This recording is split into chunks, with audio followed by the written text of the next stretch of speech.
Okay. What do we have here? Let's see. We have Sammy. How you doing? Your father's here. Wait, I can't hear you. You're muted. I'm on my way. Are you on your way? Okay, great. And Lee. Okay, great. Good to see you, Lee. All right. Great.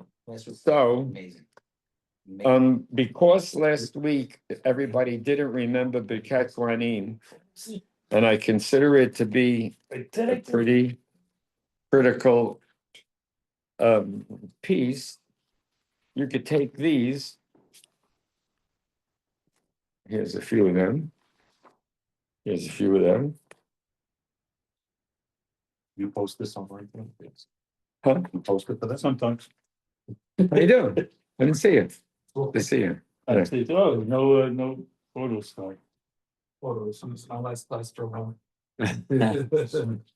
Season begins. How about if I can't tell Morris to read? How about Yes, man. Morris, the other Morris? Okay, what are we reading, this whole thing? Yeah, in this section.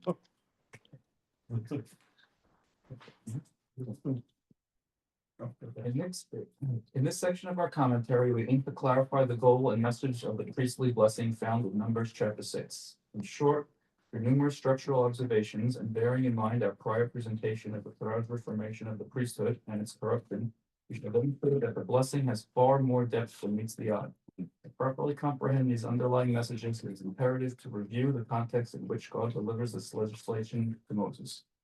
Keep going. Yeah, I'm just thinking they can't hear, so I better read.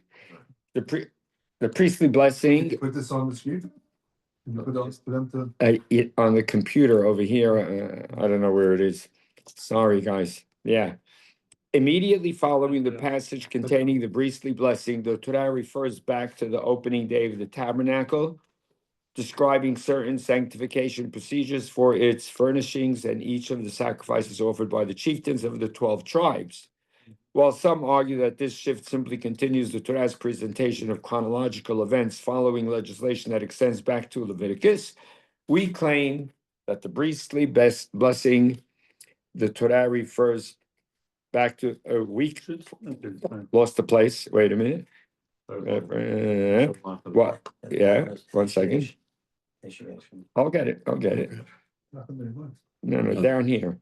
We claim that the priestly blessing is being purposely connected to the tabernacle's initiation to inform on several events that took place in Leviticus in chapter 9.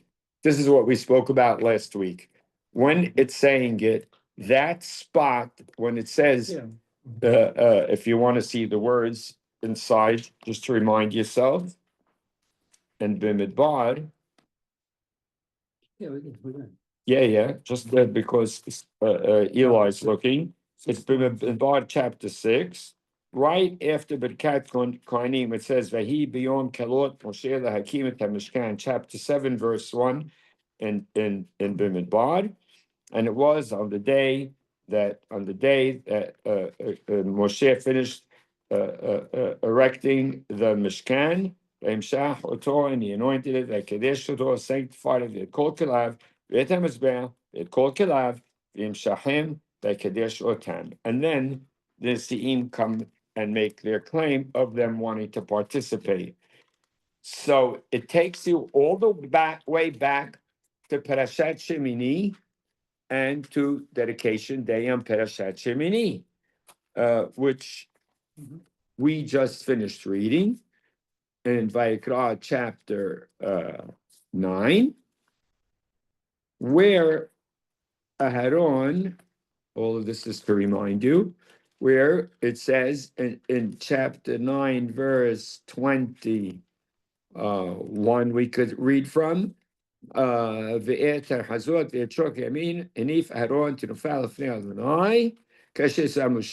that was the end of all of the procedure that was called, that Moshe told them to do, all the way from the beginning of the chapter, where he told them, Zeh hadavar asher tzivah Hashem This is the thing that Hashem commanded, right?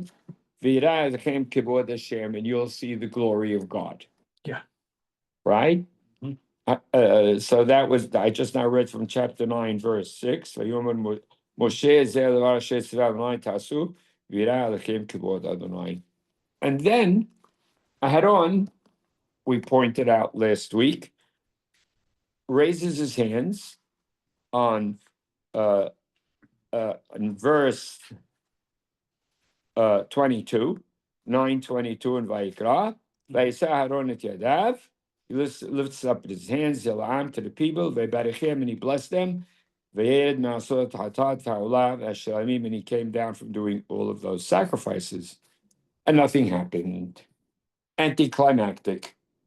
And then it says Vayabor Moshe in verse 23. Vayabor Moshe v'Aaron il ol moed. Moshe and Aaron go into the tent.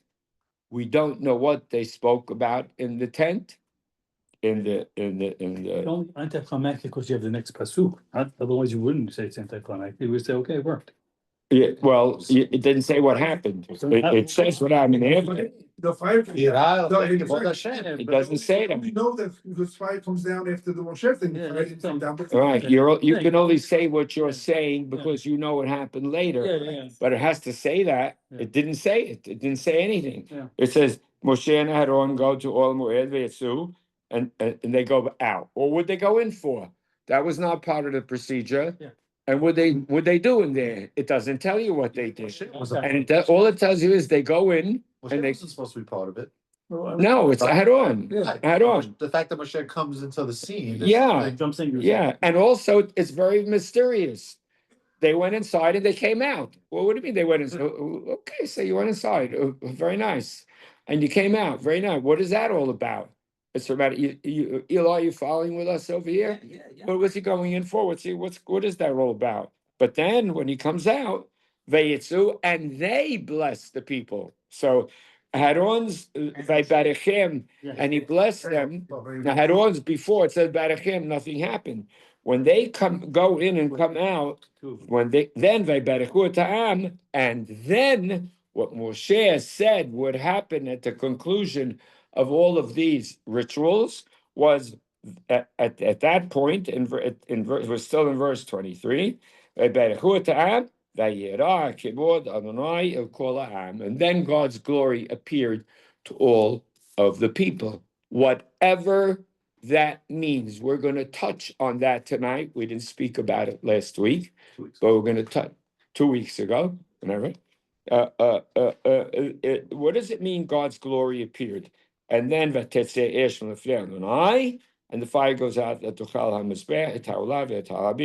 and they fall down, and they sing out, they pull out to him and then fall on their faces. I guess that's a sign of being overwhelmed by it. Okay, so then I told everybody what happened in the when they went into the to the oil moed.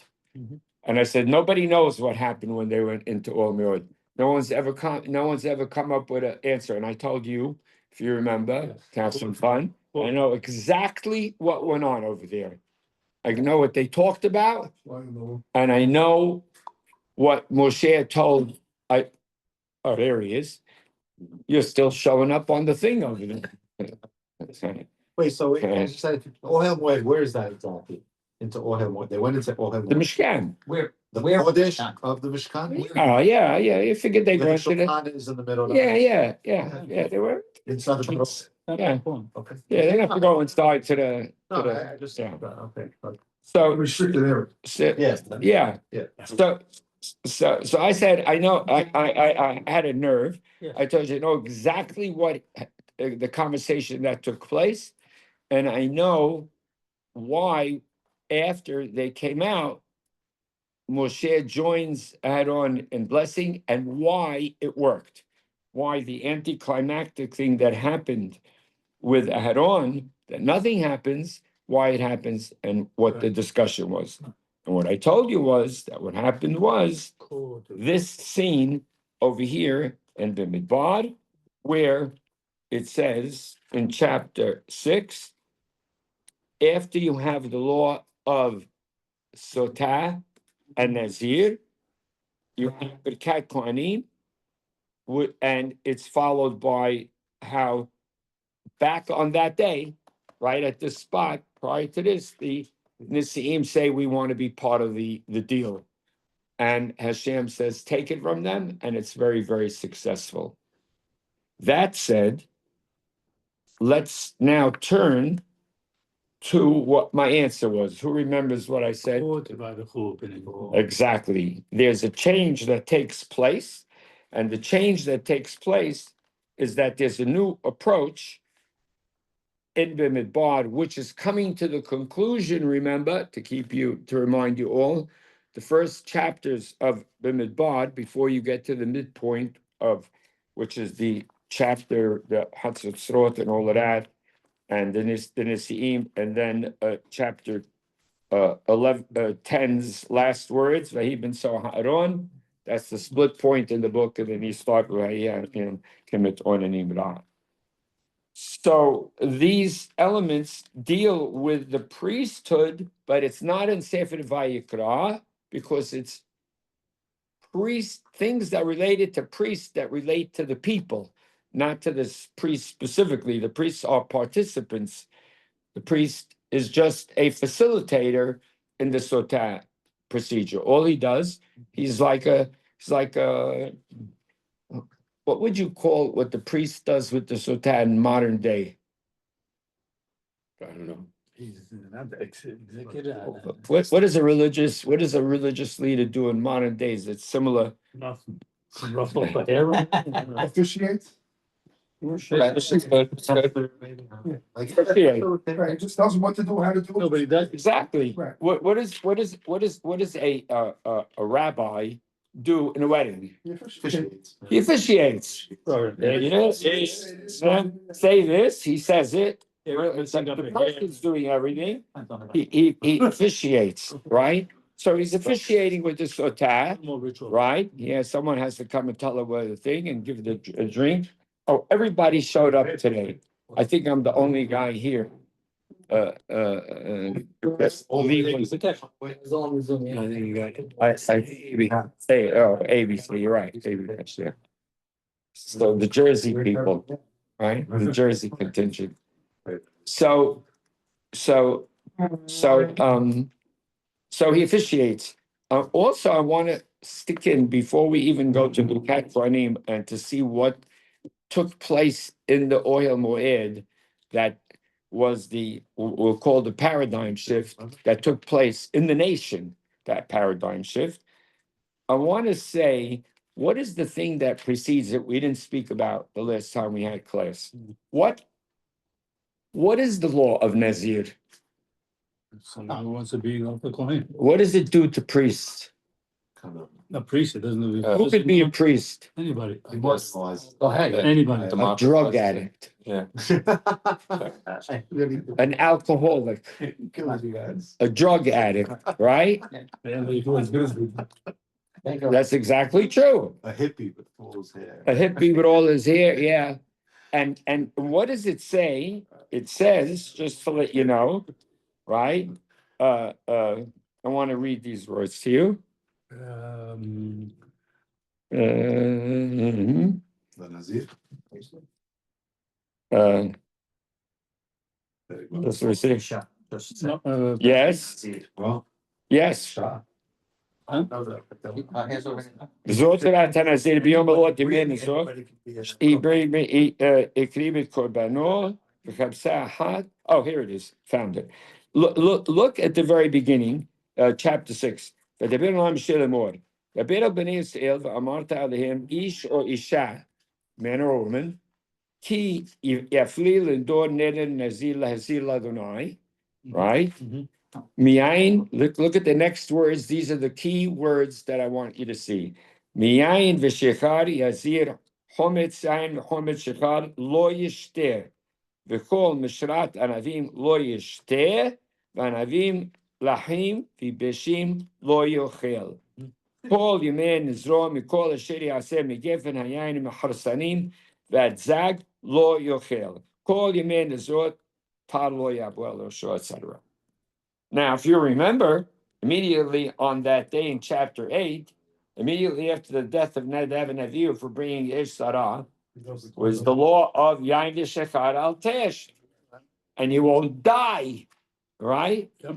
And look at how much of this law, you see, what I'm trying to tell you is this. You were given let's go all the way back to chapter 9 to that scene, correct? When you go back there, you know what you find when you go back there? Not only do you find Birkat Kohanim, Aharon, and then the Berakah of the two of them, right? Aharon's didn't work. You find another thing, that the very previous law, Next one. which spent a lot of time talking about a person who can become a Nazir, like a Kohen, and you know what he can't do? No, that's not nine. And what does it say in chapter 9? Yain v'shechar al tisht. Yeah. You're not allowed to have yain v'shechar, right? That's Only in the holy place, right? no, not forever. Yeah. Like, well, Yeah. So go ahead. So here you are again with yain v'shechar, right? It's on steroids, because A, it's anywhere, B, it's don't touch and That's drink. right. That's right. It's really. Like super duper keeping him away from it. So you find another element. How many restrictive things do you have in this way? You find a thing, you're back on that day. One of the biggest things that happened on that day after the death is Yain v'shechar al tesh. The rabbi say, oh, there's a opinion in the Gemara substantial that what? They were drunk, which is of course what we say is the case. And now here you are with this law. So who can become a Kohen? Anybody. Anyone. Any drug you. Anybody. A drug addict, an alcoholic, right? A guy who's got problem. Can you give me this an apple juice that's open in the refrigerator? You'll see what's little used. Alcohol. So, Drug. right, who can become? It takes the Kohen was up on a very, very high level, right? Super duper high level. Now, this guy comes along and he says, I want to be like him. Tell him, or this woman, Woman. no problem. She wants to do this thing. She can do this thing. Stop getting drunk. That's the first thing. That's the first thing. Alcoholic. Stop. You can't drink anymore. Well, that's certainly no. Little bottle. It's a little bottle. You see, it's on the second. But there's shelf. a direction, they say, that the guy becomes a Nazir because he's a mess. And this is That's what he said. Oh, that's what I just said. Yeah, no, it's not to become a higher level of like a Kohen. That's He has to right. Clean himself up. That's right. It's a different. Yeah. That's. I'm not telling you no. I'm only telling you. Rehab. Thank you. I'm Yeah. only telling you. It takes the whole thing and it brings it down a lot of notches by saying that. Yeah. The way it's talking about it. Certainly, the story brought it down a lot of notches when you see what's going on with Nadav and Avihu.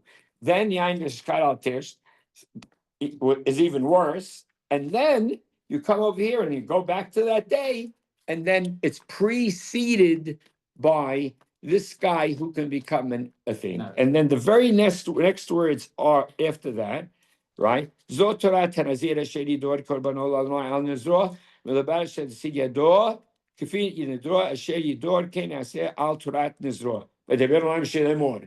Next words, and Hashem says, "Deber Aaron ve'al benav lemor ko." We read it this way: "Ko tebarchu et bnei Yisrael." That statement, "Ko tebarchu et bnei Yisrael." Really cool. We say that Moshe went inside and told him, This is the like, way you bless the people don't work that way anymore. Today is dedication day. It's Yom HaShemini, and we're on a new path. And from now on, this is the way you bless the people. And he says it to him in the name of God, of course. God, he's passing on a legislation to him that God passed on to him. So that's the backdrop. That said, let's go to the sheets, right? And On and another level, Sure. another level, can you say a Navi was needed in this case with the Kohen for God to Moshe? show his glory, which is Moshe? right. Kohen was not good enough. See, Well, not that he wasn't good enough. prophecy was almost. It's worse than that. The Kohen is just a facilitator. He doesn't do anything at all. He doesn't, that's what we're gonna show. He doesn't do any blessing. Mhm. He does, it didn't need a prophet. It only needed a prophet to say, this is how you do it. What you're doing? Nothing. You know what you're doing? You're putting on the tape recorder. Right.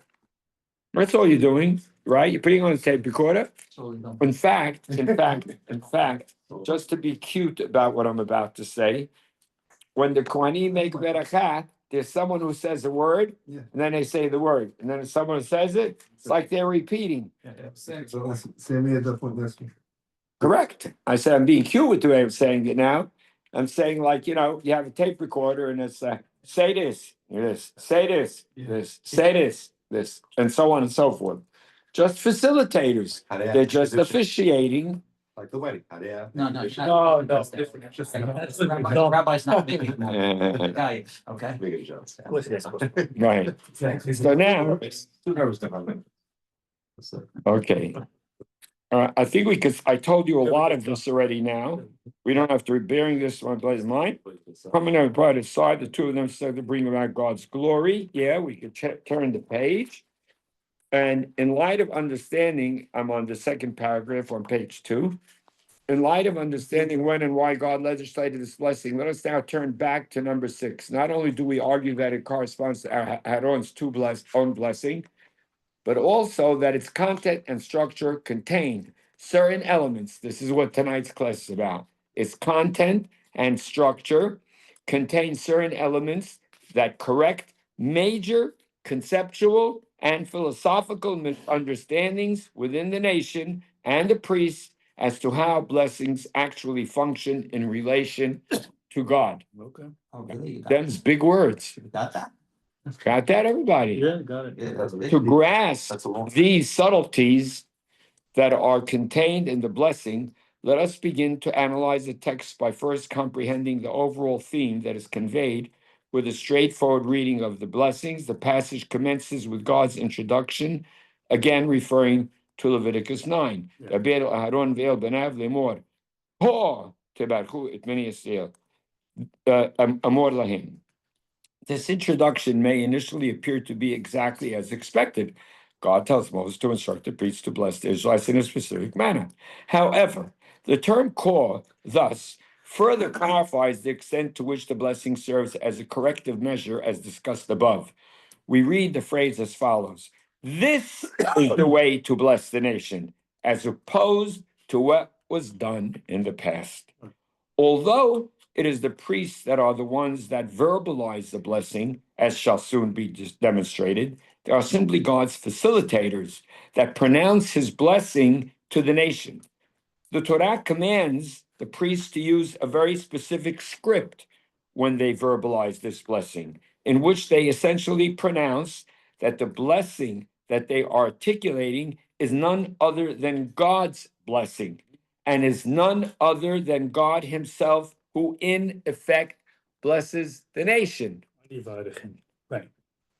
I'd even add V'ani avarechem. Sure, add away. the funny custom or whatever that they have Mhm, of putting their hands in the shape that they do mhm, is to change their hands mhm. into one hand of God, 5 fingers. Uh. 1, 2, 3, 4, 5. Yeah. Josh again. So what's 5 fingers have to do with it? It's God's hands, not their hands. If they're doing this, not to think that it's Oh, theirs. right, it's not the hands. Also, I think that if you want to add to it, say, why do they cover themselves?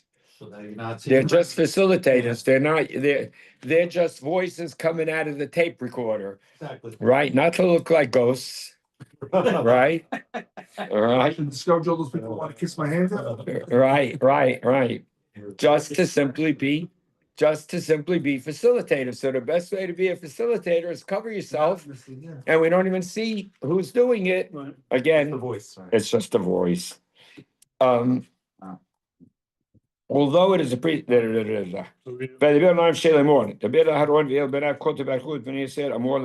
the blessing.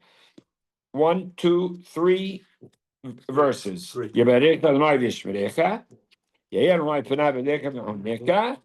Yisrael Adonai panav elecha. Yasem lecha shalom. Now, follow-up statement by God. V'samu et shemi al bnei Yisrael v'ani aberechem. This is how you bless them. You say these words. 3 words, 5 words, and everybody? And 7 words, right? Mhm. 3 words, 3, 5, 7. You right? In the odd, right? You don't know. It's odd, right? 3, 5, 7. Yeah. Yeah. V'samu et shemi al bnei Yisrael v'ani aberechem is how many words, Mars? 8. That's right, 8 words, yeah. And they'll put my name. So this is how you do it, and they'll place my name on Israel. Right. How has that been understood for the last 2,500 years? Kohanim blessing the people. They'll place my name on Israel by saying those words, they'll place my name on Israel. We claim, no, they literally are going to place my name. It means it just like it says it word for word, and we'll talk about it right What now. does that mean? Place my name. Well, before they understood place my name, what does it mean? They'll go Hashem, Yivarech Hashem, Hashem, right? So, but what do you mean they'll place my name? No one, what I'm trying to tell you is that people understood that as like an expression. They'll place my name in Israel, by saying the beracha, they'll place. That's what they are. But we say it means, we say your question is this. The answer to your question is that your question is a better question than is given credit for. What do you mean they'll place my name in Israel? Why doesn't it say they'll Cause my name to be. cause my name to be heard by Israel, or cause my blessing to be understood by Israel, or so your question, I think, is a better question than people give it credit for being. And we say to that's because it meant it literally. Now, how could you possibly do that? That's what I want to show you tonight. Okay. In the next 26 minutes.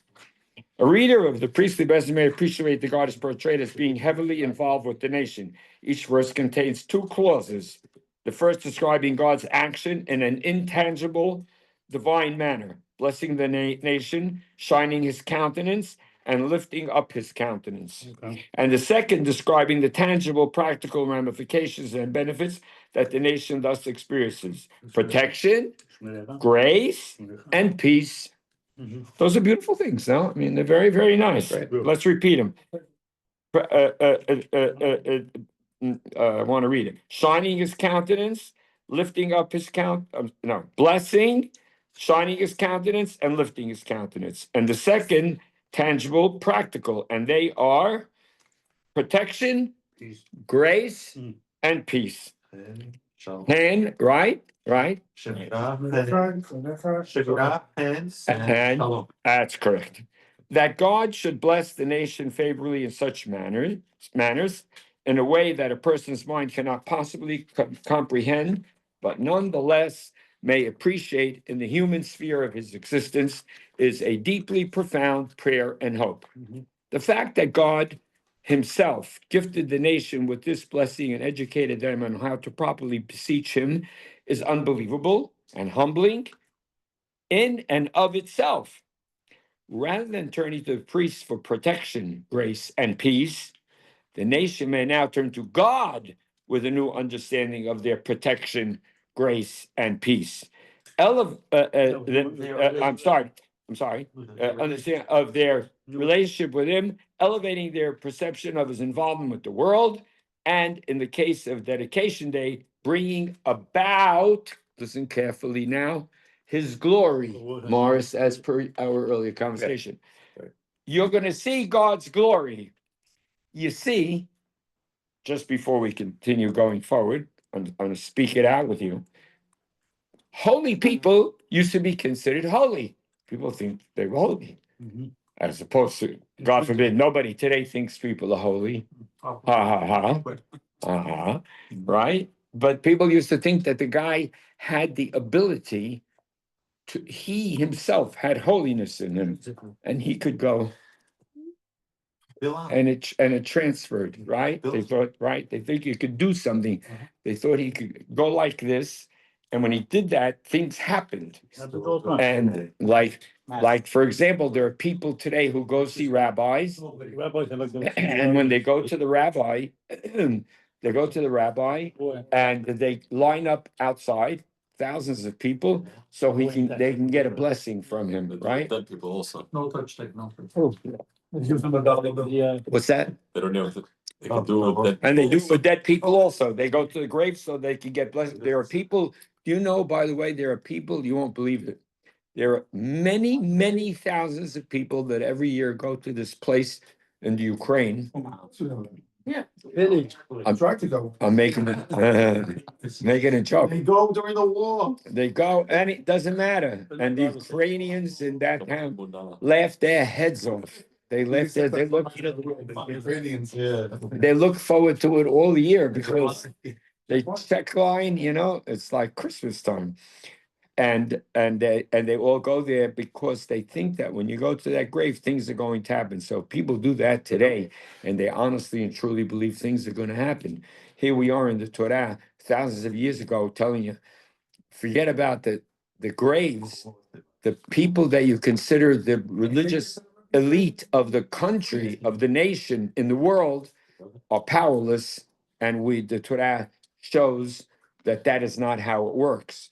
So this focus on God's vow around the priest's capabilities, as was perceived in the ancient world, is evident in the content of the blessing itself, but also in concluding statement of verse 27. The priests have no hand in the matter of blessing the nation. They are to solely place God's name upon Israel, and he alone shall bless them.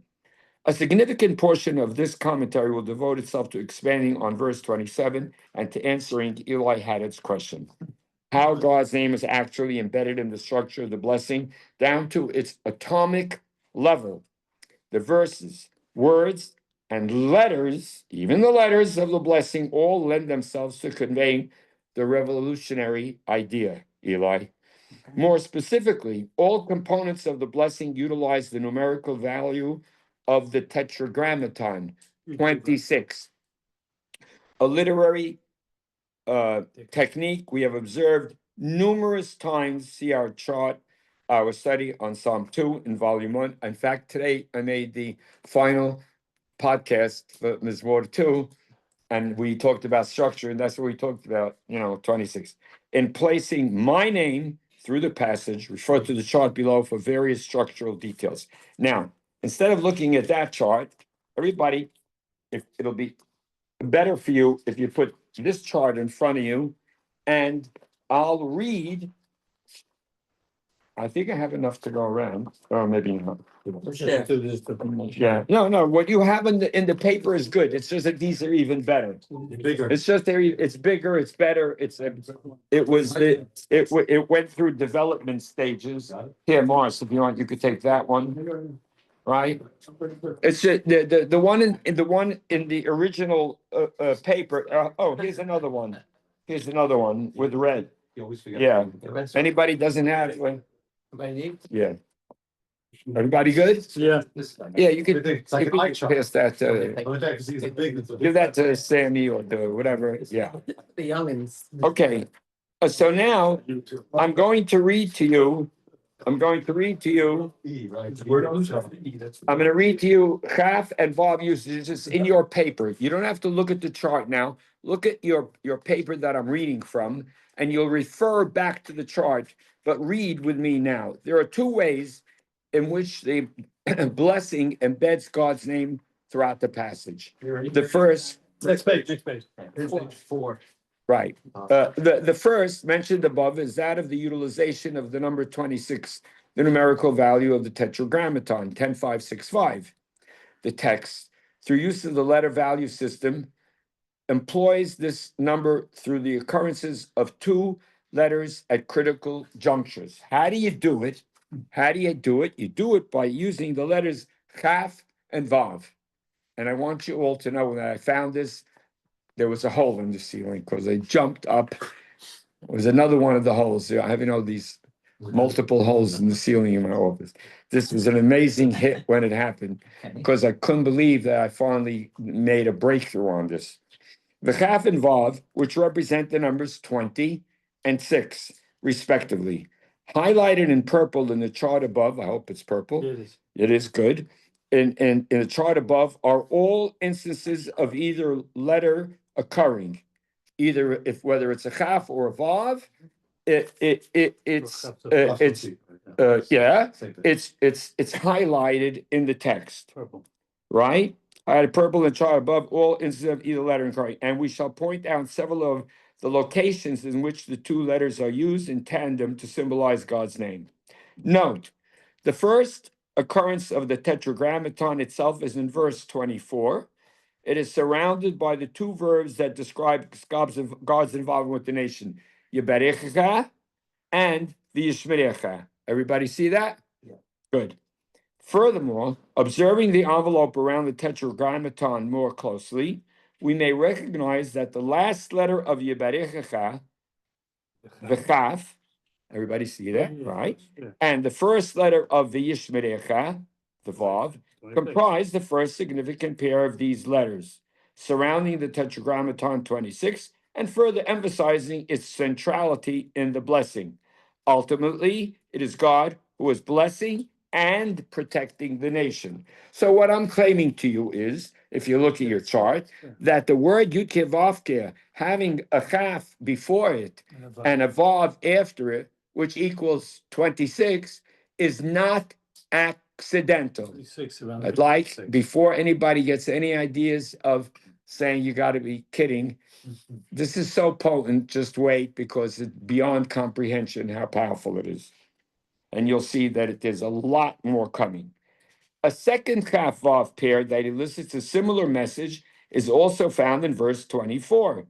The words V'yishmerecha is enveloped by a Chaf and a Vav in reverse order. The essence of the verb protect in the future tense is found in the four center letters of the words the word Yishmor, and the Chaf and the Vav, while on the surface serving as a prefix and a suffix to create the phrase and protect you, reinforce the message that it is indeed God who is protecting the nation, symbolized by the allusion to the tetragrammaton surrounding the action. You got that, Mars? Yeah.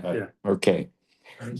You see that, everybody, right? Yeah. 26, baby. Both the priests and the nation reflect on the idea that only God, not the priests, I should have made that in boldface, has the power to protect the nation in his incomprehensible ways. In verse 25, there are several other noteworthy utilizations of this pair. Much like the envelope of 26 surrounding tetragrammaton in verse 24, we may observe a highly similar technique with the words Panav Elecha, Okay. his countenance to you. Vav. Rather than surrounding the tetragrammaton with 26, the Chaf and the Vav in these two words surround the letters Aleph, Lamed, Yud, translated as my God. Similarly, the letters Chaf and Vav immediately follow Eli, back to back with the words Elecha, Mhm. the Huneka, thus also placing 26 following my God. Mhm. The priest who recites this blessing to the nation effectively acknowledges that his God, who is truly being described in the blessing, is Yud-Keh-Vav-Keh.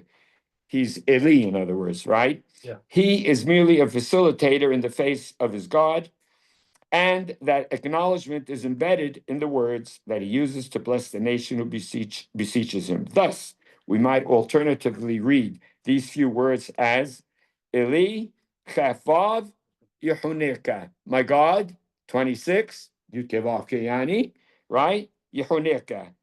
Or, my God, Yud-Keh-Vav-Keh, show grace to you. Everybody with me? Yep. Good. Clear. The third letter in the third letter pair, sorry. You're right, you're right. Yeah. The third letter pair in verse 25 that contributes to this overall theme is that contained in the word Vihoneka, and be gracious to you. Much like the enveloping of Chaf and Vav surrounding the word Vishmerecha, In the previous verse, the letter pair similarly surrounds the word Yahon, Yud Het Nun, be gracious, to emphasize that God alone is to be recognized for the grace that the nation experiences due to his shining countenance upon the nation. So therefore, Vihoneka starts with a Vav and ends with a Chaf. So Yud Kevavke surrounds he who is Hanun to you. Good?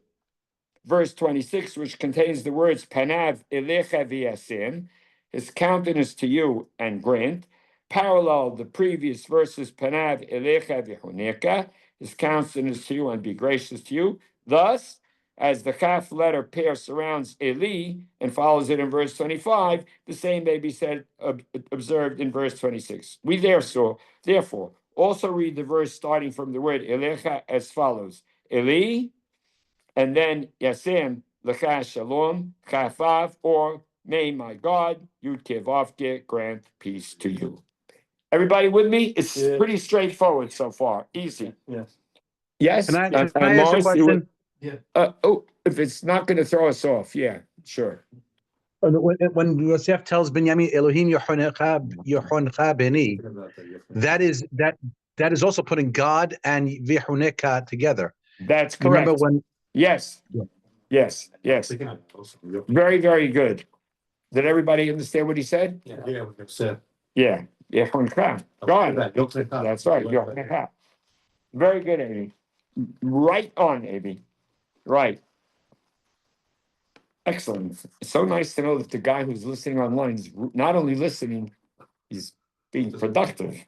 Fabulous. It is important to note that with underlying usage of 26-letter pair in a word that means to you, Torah takes a statement that on a semantic level refers to the nation and overlays this meaning with a statement about God. My God is the God of the Tetragrammaton. This deeper meaning recalls God's concluding statement, V'samu et shemi al bnei Yisrael v'ani arabarichem, or and I will place my name on Israel and I will bless them.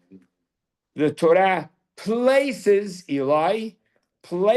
God's name or the numerical value of God's name on a word whose object is the nation, and through that God blesses the nation.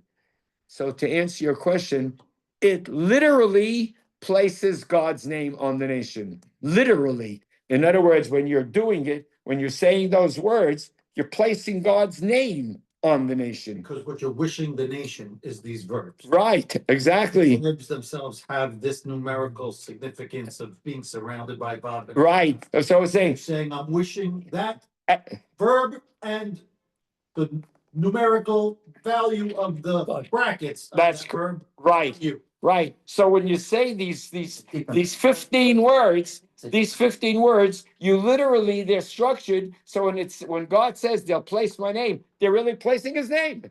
Literally, that by doing it, you're actually taking God's name and placing it on the people. It's amazing. We'll never talk again during the. Aside from the Chaf and Vav, now listen, this becomes pretty spectacular. So watch what happens. I don't know how far we'll get.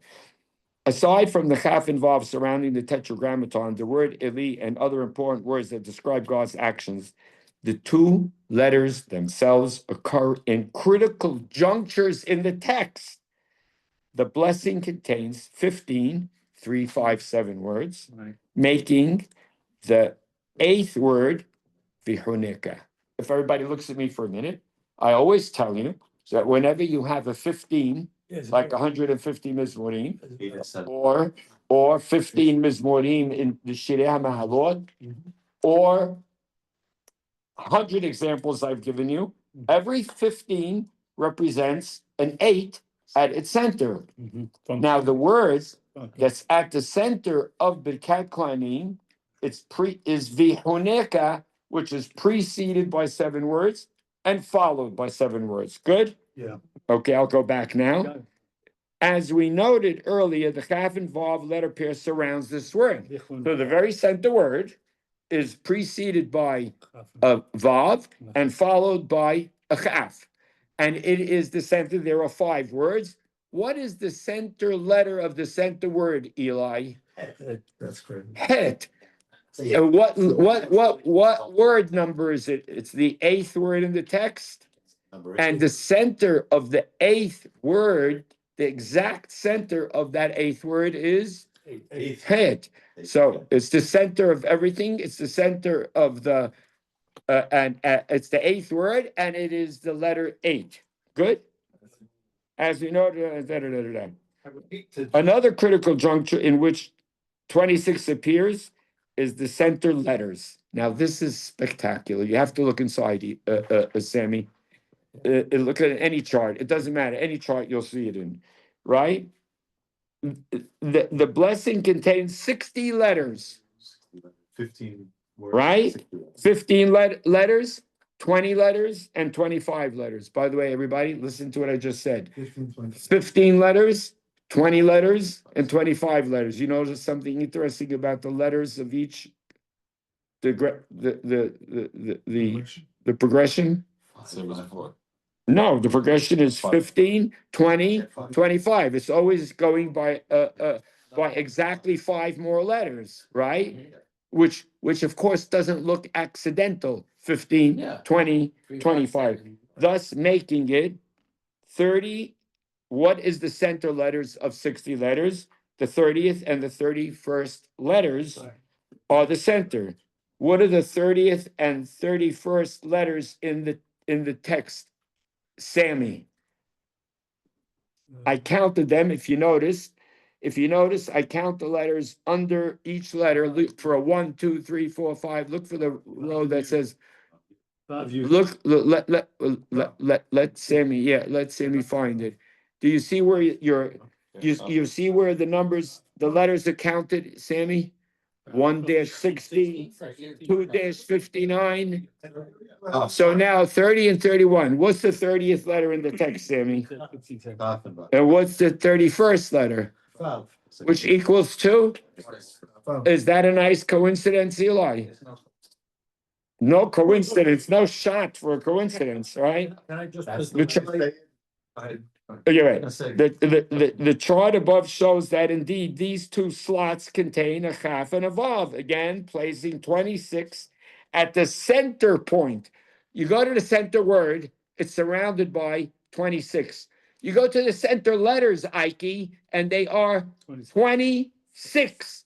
Now, if there were a billion 26s in here, okay, out of 60, but how many are there? One, count them, Morris. You tell me. Ronnie, you tell me. You have to just count the purples. Oh, wait, 20. 6. Yeah, 20. Lee called it perfectly. How many times do you have a chaf and a vav coming together next to each other in this 60 letters? 1, 2. Oh, together? Together. 1, Oh. 2, At the end of Elecha v'Huneka, 3. Right, 2. and No. in Elecha 3. v'Yasem, 3. and the last one is, Yeah, That's it. 1. where's the other one that you see? Oh, There's 3 of them. That's a chaf and a chaf.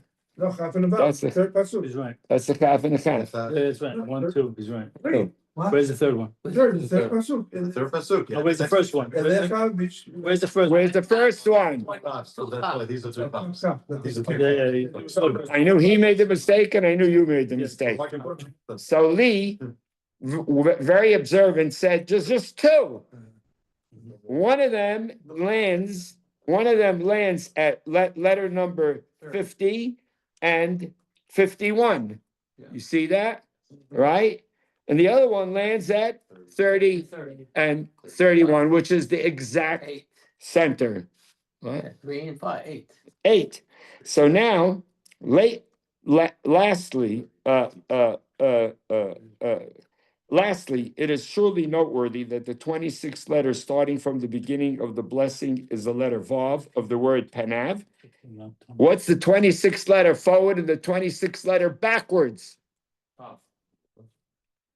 It's in red. I highlighted it in red. The Vav of Panav is the 26th letter forward, and the Chaf of Vihoneka is the 26th letter backwards. Again, so whether it's the center letters, whether it's the 26th letter forward, whether it's the 26th letter backwards, whether it's the ones surrounding Yud-Kil-Vav-Keh, it's called like this. No matter how you cut it, no matter where you look, everything is all about placing God's name on the nation. Is exciting? It's amazing, right? Each of these observations, now watch this. Each of these observations contributes to our understanding of a highly sophisticated literary technique in which the Torah embeds deeper meanings within its word and letter placements. In the case of the blessing, the conclusion of verse 27 did all it could to point the reader to the true depth of God's name actually being placed upon the nation. In the following section, we shall further expand on this idea by highlighting other ways in which the blessing alludes to God's name. Now, it's already 8:20. We're supposed to end the class in 3 minutes, and I don't. Maybe I'll finish this out before we end today. I just want to see There's it. 16 of them too. There's a lot more to go. 16 of them. Not 16, but 18. I'm sorry. Yes, that's what I want to go to. Yeah. I want to go to. I want to go to the. Where is the chart? I want to let you know something very interesting here, and I want to see where I put it. I want to remember. Covenantal symbolism. Wait. Yeah. One second.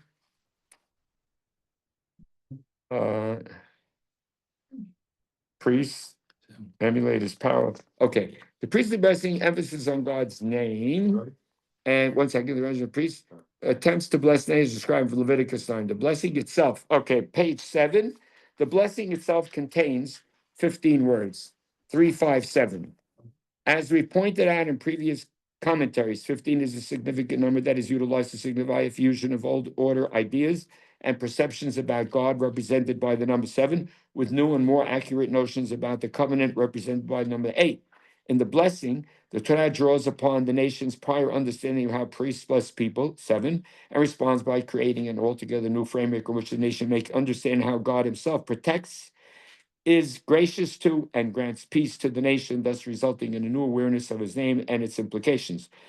This combination of the old and new is aptly symbolized by the blessing's 15 words, the number 15, while in one aspect symbolized the number 7 plus 8 also represents God's name as the most abbreviated iteration of God's name is found throughout Tanakh with the letters Yud Keh, which has a value of 15. So if you want to make all of the words say Hashem, you make it 15 because Yah is God's name. It's true you didn't make it a 26-word blessing. You made it a 15-word blessing, but you did it by taking the Yud Keh of Yud Keh Vav Keh. I'm going to do it if you don't mind. That's my fault. It's just funny. If I don't do it now, I forget. So that's what I'm taking. Okay. Hold on. Good. No, listen. Go. ברוך אתה, Allah משאיר קידשם, מספר מעז כתרת העומר, Amen. היום 30 יום לעומר, שהם 4 שבועות ו2 ימים. You got it right. Both of them,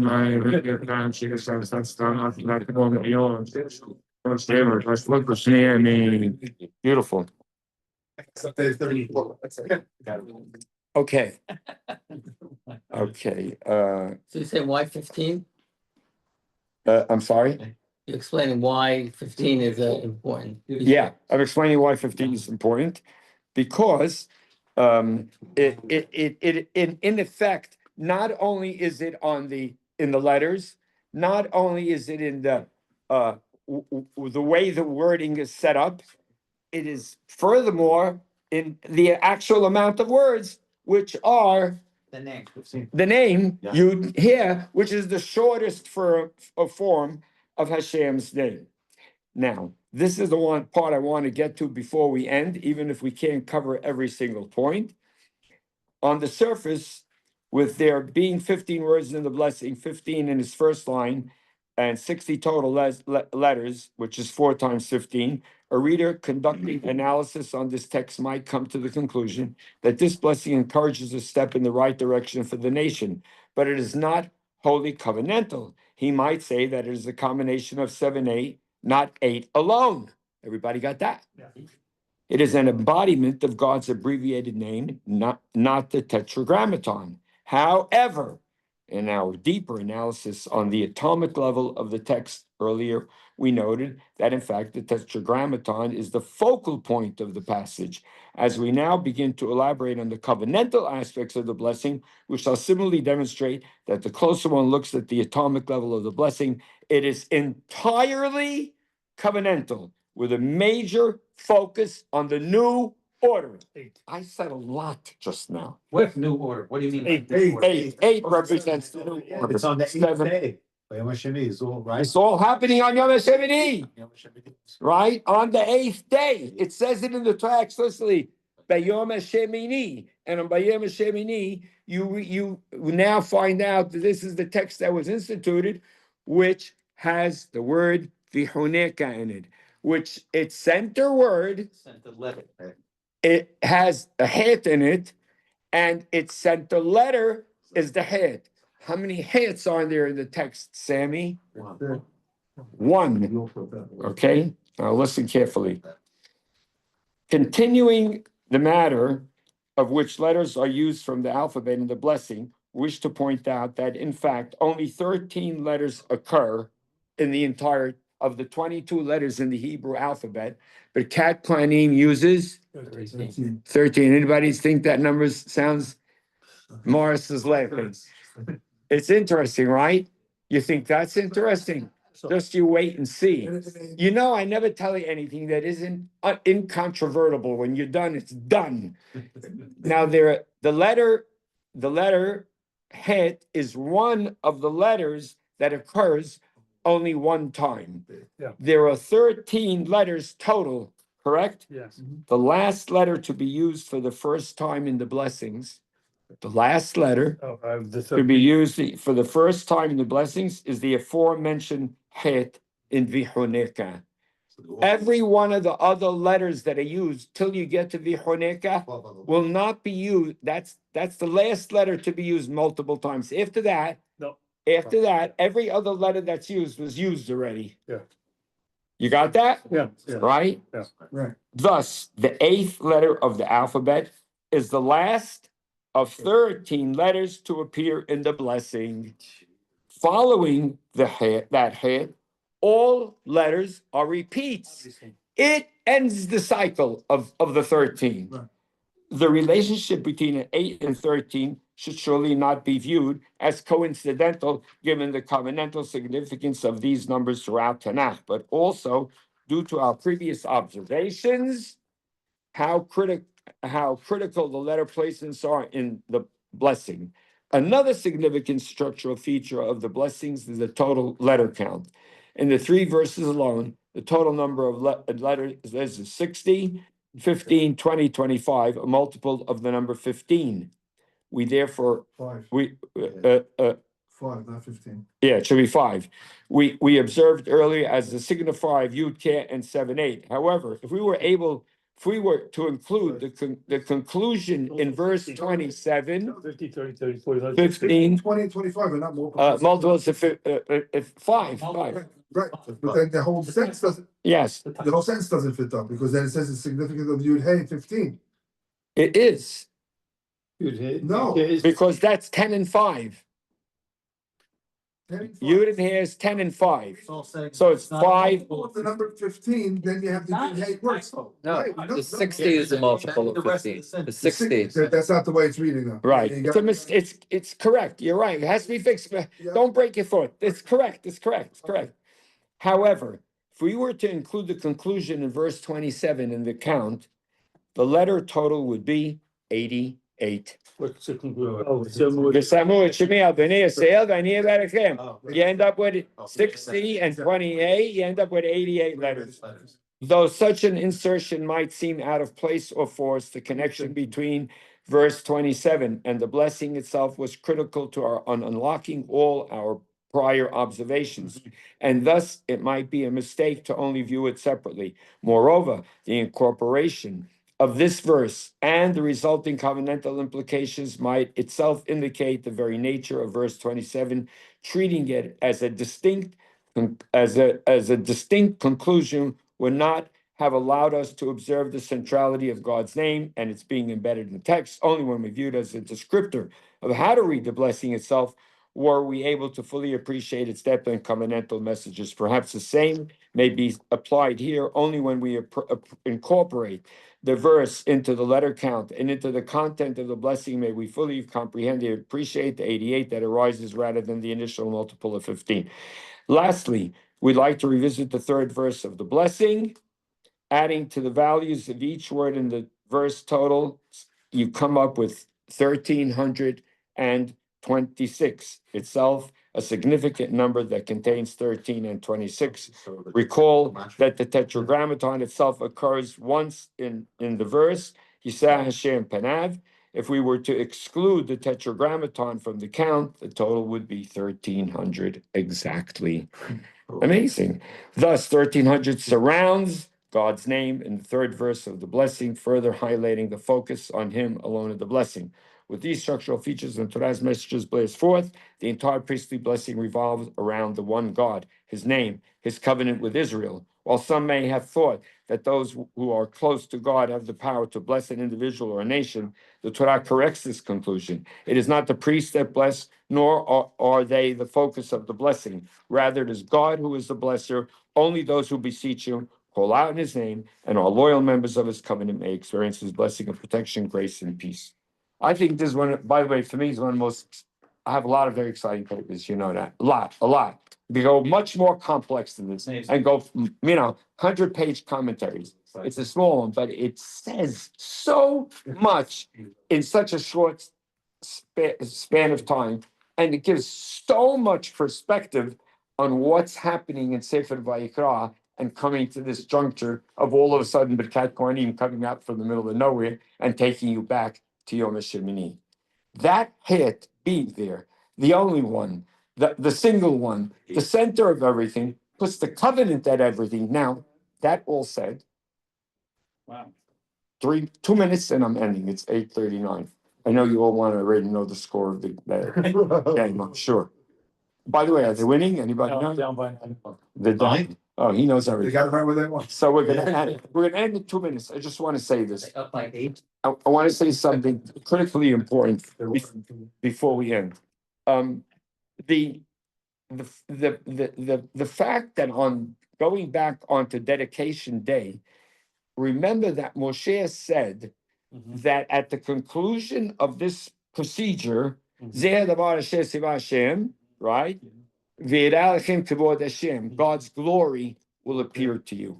Now, I want you to listen to what Mara says about that statement in knowing what you know about Birkat Kohanim, knowing what happened in the Ohel Moed, knowing that there was a paradigm shift that took place, and then what happened, Mars?